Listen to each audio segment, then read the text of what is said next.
Have you ever tried leading a team member and felt like your approach just wasn't working? Let me tell you about a proven leadership model that adapts to your team's needs, helping you become a more effective leader.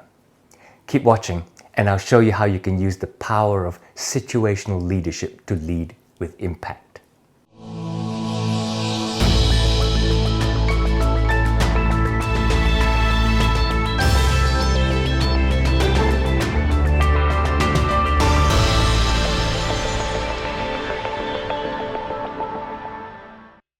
Hey there, welcome back to TechO.com. If you're new here, my name is Tech and I share practical strategies to help solopreneurs, executives and small business owners lead effectively, grow their businesses and achieve their life goals. Now today we're diving into the concept of situational leadership, a model developed by Kenneth Blanchard and Paul Hersey. It's a powerful approach that can transform the way you lead, whether you're managing a team or even guiding yourself. Situational leadership is a flexible and adaptive leadership model that recognizes there's no one-size-fits-all approach to leading people. Instead, it's about adjusting your leadership style based on the development level or situation of the person that you're leading. This model is particularly valuable for executives, solopreneurs, and small business owners who may wear multiple hats, managing teams, handling clients, and balancing their own growth. Understanding how to adapt your style to different situations can mean the difference between success and frustration. First, we need to understand that there are 4 types of leadership styles.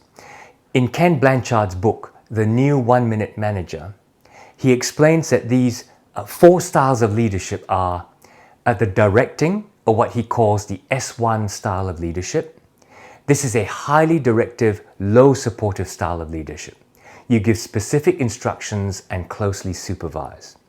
This style of leadership is ideal for team members who are new and lack competence but are enthusiastic.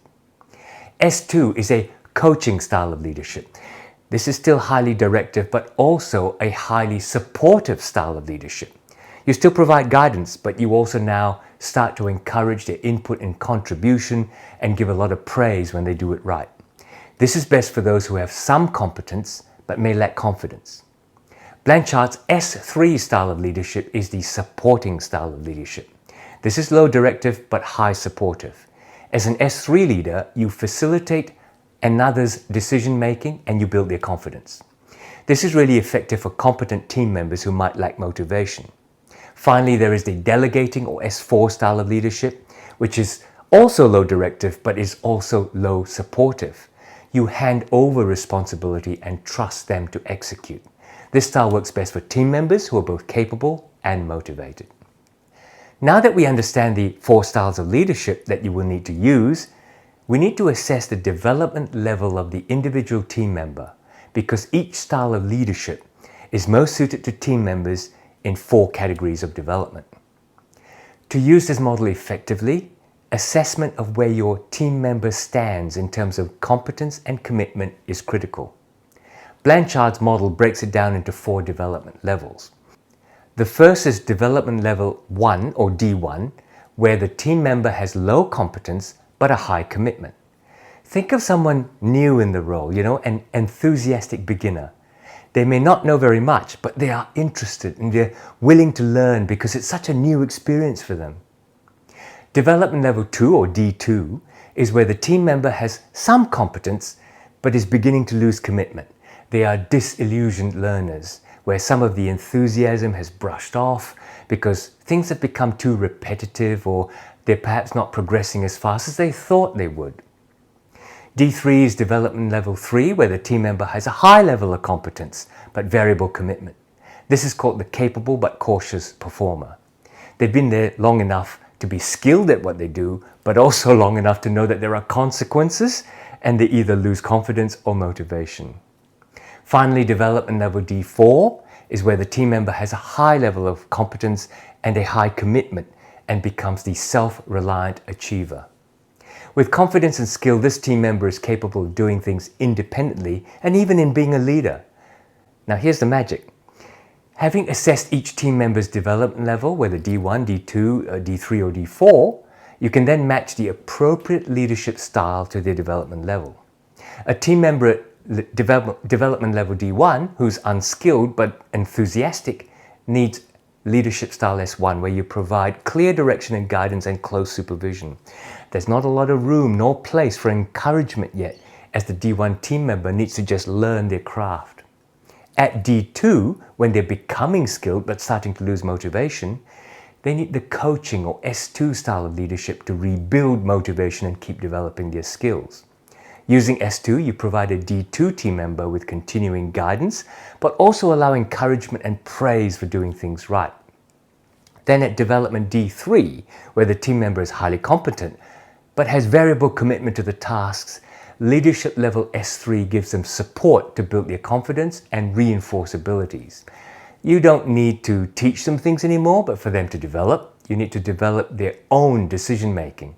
And so you facilitate their ability to do so and find their new enthusiasm for being self-sufficient. Finally, at level D4, they need S4 leadership. At D4, they're highly competent, but also highly motivated. Leadership S4 gives them the autonomy and responsibility to maintain their engagement. You can delegate whole sets of tasks to them and just provide encouragement and leadership. Let's take an example of applying situational leadership in real scenarios. Imagine you've just hired a new assistant who is at the D1 level of their development. They're enthusiastic, want to learn, but they're inexperienced. Initially, you need to use a directing style or S1 leadership to provide clear instructions. When they gain more experience but start to face challenges and lose enthusiasm and move into development D2, you have to shift to the coaching or S2 style of leadership and continue guiding them while allowing more input and contribution from them. This allows them to keep learning but develop new enthusiasms for the new responsibilities of providing their input. Over time, as they become skilled but become hesitant at D3, a supporting style or S3 leadership helps boost their confidence. Finally, when they become a reliable self-starter or D4, you apply S4 leadership and delegate to them, trusting them to handle their responsibilities. That's a snapshot of how you can use situational leadership to adapt your approach and lead effectively. Remember, leadership is not static. It is dynamic and requires awareness of your team's growth and needs. If this video helped you, give it a thumbs up below and subscribe and share it with fellow leaders looking to elevate their skills. Drop a comment below if you've tried situational leadership or if you have questions. Thank you for watching, and I'll see you in the next video.